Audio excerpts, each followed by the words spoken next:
ஹரிநாராயண துரித நிவாரண பரமானந்த சதாசிவ சங்கர நாளென் செய்யும் வினிதானென் செய்யும் என நாடி வந்த கோலென் செய்யும் கொடுங்கூற்றென் செய்யும் குமரேசர் இருத்தாலும் சிலம்பும் சதங்கையும் தண்டையும் சண்முகம் தோளும் கடம்பும் எனக்கு முன்னே வந்து தோன்றினேன். ஓம் அனுமந்தாய வித்மகே வாயு புத்திராய தீமகே தந்தனோ மாருதி பிரச்சோத்யாத் பட்டீஸ்வரம் ஸ்ரீ விஷ்ணு துர்கையே போற்றி. உலகெங்கிலும் வாழ்ந்து கொண்டிருக்கும் ஸ்ரீராம் ஆஸ்ட்ரோ யூடியூப் சேனல் நேயர்களுக்கு டாக்டர் சைதை ராஜாவின் அன்பான வணக்கங்கள், வாழ்த்துக்கள். நம்ம இந்த எபிசோடில் வார ராசி பலன்களை பார்க்க போகிறோம். நவம்பர் 9 முதல் 15 தேதி வரைக்கும் உள்ளடக்கிய நாட்களுக்கு கிரகங்கள் ஒவ்வொரு ராசிக்கும் எப்பேற்பட்ட பலனை வழங்கப் போகிறது என்பதை பார்க்கலாம் வாங்க. இந்த வாரம் முழுவதும் தேய்பிறை நாட்களே. எங்களுடைய வீடியோ ஸ்கிப் பண்ணாமல் முழுதும் பாருங்கள். உங்களுக்கு ஒரு நல்ல பயனுள்ள தகவல் கிடைக்கப் போகிறது. சந்தோஷம் அடைய போகிறீர்கள். எங்களுடைய வீடியோ பிடிச்சிருந்தால் லைக் பண்ணுங்கள், ஷேர் பண்ணுங்கள், சப்ஸ்கிரைப் பண்ணுங்கள். மறக்காமல் சப்ஸ்கிரைப் பண்ணுங்கள். வாங்க ராசிக்குள் செல்லலாம். கடகராசி அன்பர்களுக்கு வணக்கம். கடகராசி காலபுருஷனுக்கு 4வது ராசி. புலர்பூசம் 4ஆம் பாதம் பூசம் ஆயில்ய நட்சத்திரம் உள்ளடக்கியது. இந்த ராசிநாதன் எங்கே இருக்கார்? முதல் 2 நாள் 12ஆம் இடத்துல இருக்கார். முதல் 2 நாள் செலவுங்க. கடகராசி அன்பர்களுக்கு செலவினங்கள் ஏற்படும். தேக ஆரோக்கியத்தில் பிரச்சனைகள் ஏற்படும். தொழிலில் உத்தியோகத்தில் ஒரு பின்னடைவு இருக்கலாம். அல்லது நீங்கள் வெளிநாடு பயணம் போகிறதுக்கான ஒரு சந்தர்ப்பம் கிடைக்கும். வெளிநாடு போக முடியாது, வெளியூர் அது மாதிரி போயிட்டு வர்றது, ஏதாவது அது ஒரு தொழில் ரீதியாக நீங்கள் போகலாம்.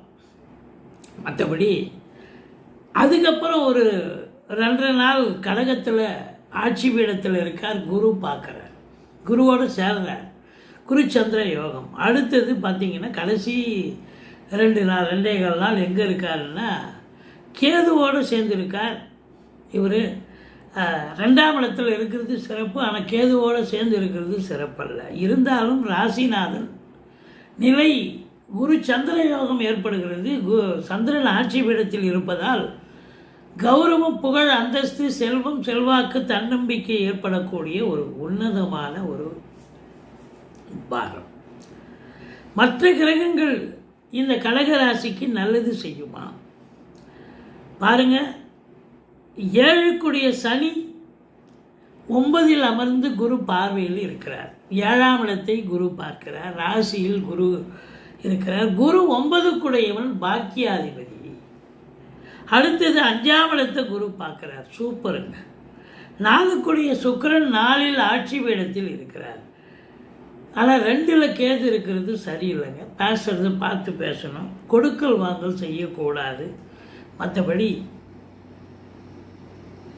மற்ற கிரகங்களுடைய நிலையை பார்க்கும் பொழுது மிக மிக உன்னதமாக இருக்கிறது. இந்த கடக ராசியில் பிறந்தவர்களுக்கு இந்த குரு ராசிக்கு வந்ததுக்கு அப்புறம் உங்களுக்கு யோகம்னா யோகம், அப்படி ஒரு யோகங்க.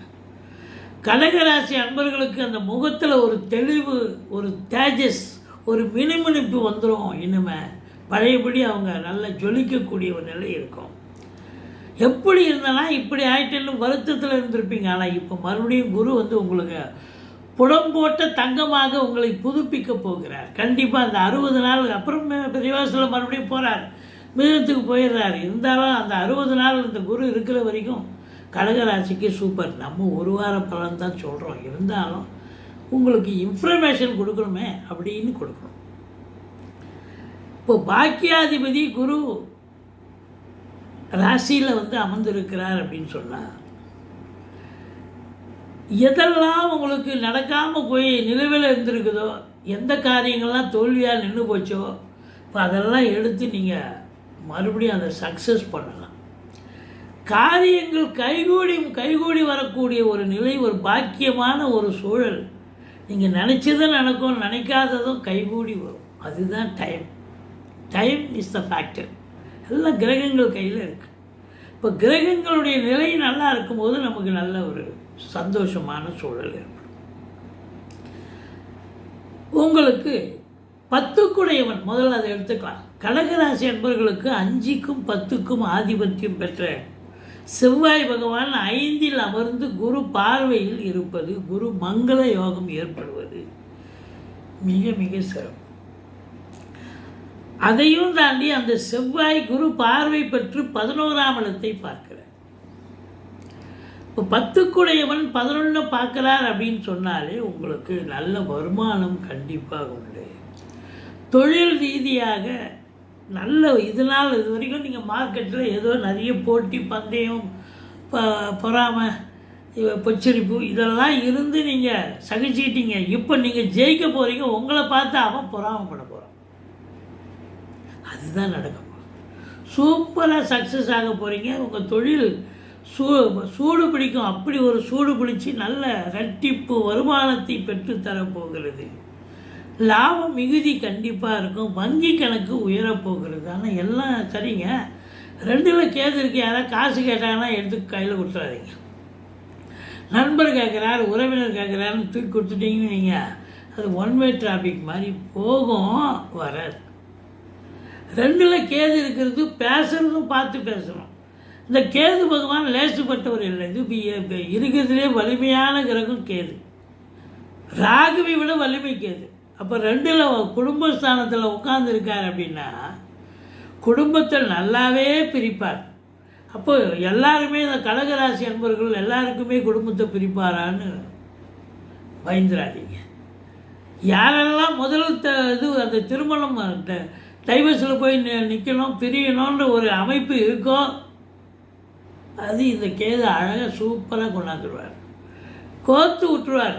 கோர்ட்டு கேஸு வம்பு வழக்குன்னு கொண்டாந்து விட்டு நம்மளை பிரித்து விட்டுருவார். பிரித்து மேய்ஞ்சிடுவார் இந்த கேது. அதனால் கணவன் மனைவி ஒத்துமையாக இருக்கணும். ஈகோவை விட்டு கொடுத்து. ஆனால் பாருங்கள் 7ஆம் இடத்தை குரு பார்க்குறார். கணவன் மனைவி ஒற்றுமை இருக்கும். சந்தோஷமாக தான் இருப்பீங்க. ஆனால் மற்ற குடும்ப உறுப்பினர்கள் இருக்காங்க இல்லையா, அவங்க உங்கள் பங்குக்கு மல்லு கட்டி நிற்பாங்க. சண்டை போடுவாங்க. வீட்டிற்கு வரக்கூடிய விருந்தாளிகள் நட்பு வட்டாரங்கள் இவங்களால் வீடே ஒரு ரணகலம் ஆகிடும். நீங்கள் தான் கொஞ்சம் எச்சரிக்கையாக இருக்கணும்.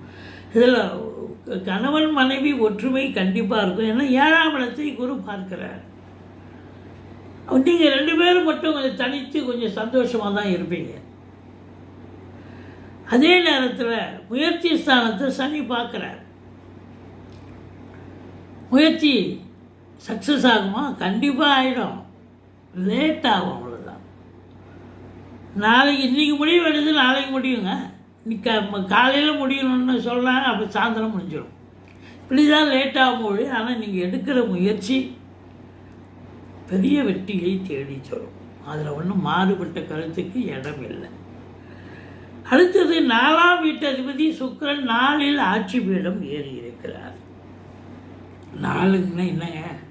தாய் வழி சொந்தங்கள், படிக்கிற பிள்ளைங்க, படிப்பு. அடுத்தது பார்த்திங்கன்னு சொன்னால் சுகவாசிகளாக இருக்கிறது. வீடு வண்டி வாகனங்கள் இதெல்லாம் சிறப்பாக அமையும் அப்படின்னு. அதாவதுங்க, ஏதாவது இடம் வாங்கணும், பூமி வாங்கணும், ஃப்ளாட்டு வாங்கணும், வீடு கட்டணும்னு உங்கள் அபிலாஷை, நீண்ட நாள் கோரிக்கை, எண்ணங்கள், அபிலாஷைகள் இருக்கிறது என்று சொன்னால் இந்த சுக்கிர பகவான் அருமையாக இப்போ நிறைவேற்றி வைப்பார். வண்டி பழைய வண்டி லோன்னு இதையே ஓட்டின்னுக்கிறேங்க, புது வண்டி வாங்கினாங்க, ஆசையாக இருக்குது அப்படின்னு நினைக்கிறவங்களுக்கு புது வண்டி அமையும். ஏங்க எனக்கு காரே ஓட்டணுங்க, கார் ஓட்டணுங்க, எனக்கு ஒரு பெரிய கற்பனையே அதான், என்னுடைய நினைவு, என்னுடைய அபிலாஷையே அதான் அப்படின்னு நினைக்கிறவங்க கண்டிப்பாக கார் வாங்கிறதுக்கான ஒரு அமைப்பு இருக்குது. இல்லை இதெல்லாம் தாண்டி வீட்டை அலங்காரம் பண்ணுறது, பிள்ளைகளுக்கு நல்லது பண்ண போகிறீங்க, கல்யாணம் பண்ணணும், வீட்டில் குடும்பத்தில் சுப நிகழ்ச்சிகள் நடத்தணும். அப்போ அதை ஒட்டி இப்போது வீடு இப்படியே வச்சுருக்க முடியுமா? 10 வருஷம் ஆச்சு பெயிண்ட் அடிச்சு அப்படின்னா இப்போது அழகாக பெயிண்ட் பண்ணுவீங்க. உள்ள இன்டீரியர் டெக்கரேஷன்லாம் பண்ணுவீங்க, மாடுலர் கிச்சன் வைப்பீங்க.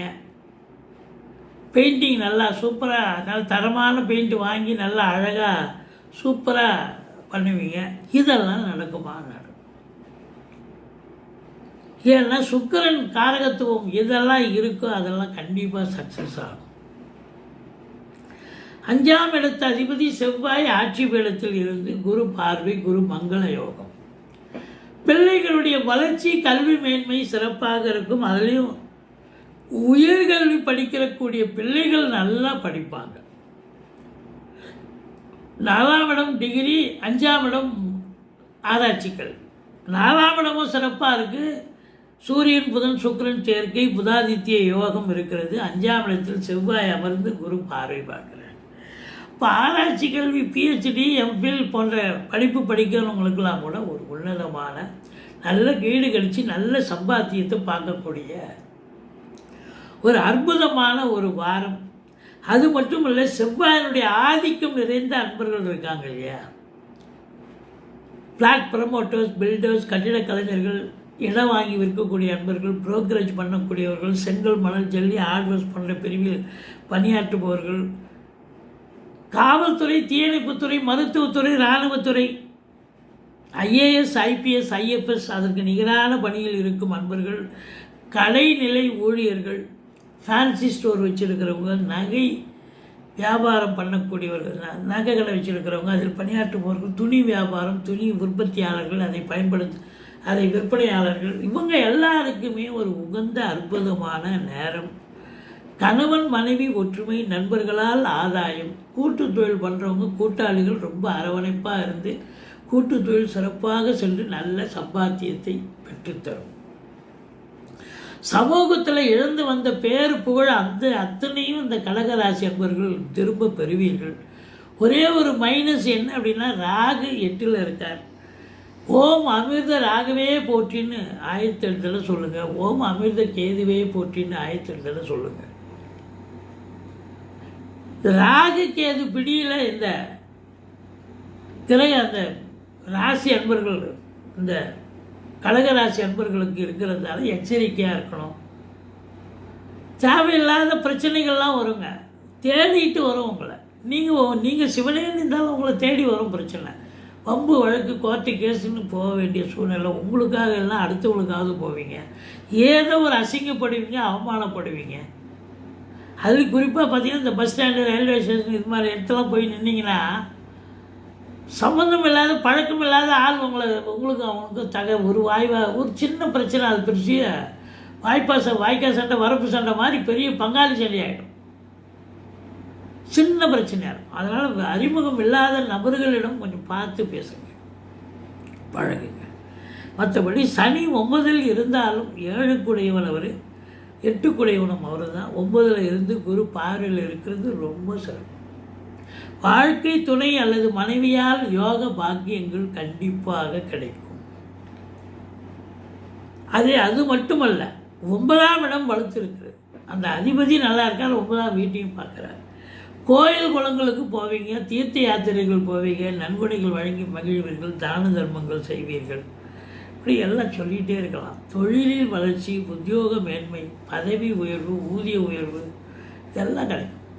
எல்லாமே நிச்சயமாக இந்த ராசி அன்பர்களுக்கு, கடகராசி அன்பர்களுக்கு இந்த வாரம் ஒரு அற்புதமான ஒரு வாரமாகத்தான் விளங்கப் போகிறது.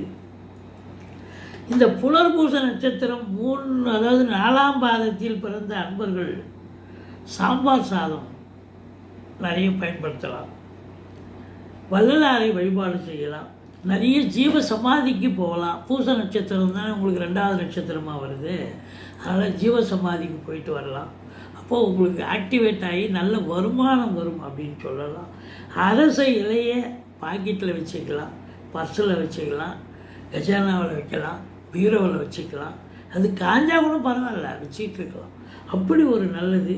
மற்றபடி காளி மலம் வாங்குறவங்க வாங்கலாம், கருங்கோலை மலர் பயன்படுத்தலாம், பர்ஸு, பணப்பெட்டி இதெல்லாம் பயன்படுத்துங்க. பர்ஸே நான் யூஸ் பண்ணுறதில்லை, பர்ஸு கலாச்சாரமே நான் பயன்படுத்தலைன்னு சொல்லுவாங்க சில பேர்.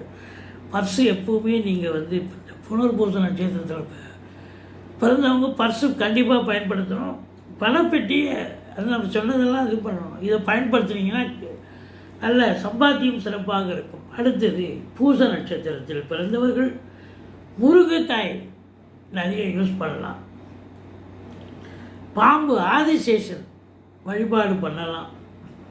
அதாவது ஆதிசேஷன் எங்கே உட்காந்துருப்பார்? உங்களுக்கு பெருமாள் தானே உட்காந்துருப்பார்.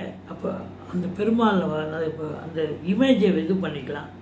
மற்றபடி புன்னை மரம் அது ஒரு இமேஜ் இருந்தால் நீங்கள் இது பண்ணிக்கலாம். அடுத்தது ஆயிலை நட்சத்திரத்தில் பிறந்தவங்களுக்கு நிறைய கீரை சாப்பிட்லாங்க. டெய்லி உணவில் 8 கீரை சேர்த்துக்கலாம். அரிசி கடைக்கு போயிட்டு வரலாம். பல்லக்கில் ஏறலாம். எலியும் நீங்கள் இது பண்ணிக்கலாம். ஆனால் எலிகளை மருந்து வைக்கக்கூடாது, வச்சா உங்களுக்கு மைனஸ் ஆகிடும்.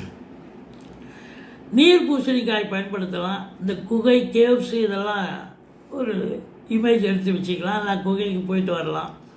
மாங்காய் சாப்பிடலாம். இதெல்லாம் செஞ்சிங்கன்னா உங்களுக்கு ஆக்டிவேட் ஆகி நல்ல சம்பாத்தியம் கிடைக்கக்கூடிய ஒரு காலகட்டம். எங்களுடைய வீடியோ பிடிச்சிருந்தால் லைக் பண்ணுங்கள், ஷேர் பண்ணுங்கள், சப்ஸ்கிரைப் பண்ணுங்கள். மறக்காமல் சப்ஸ்கிரைப் பண்ணுங்கள். நன்றி. வாழ்க வளமுடன்.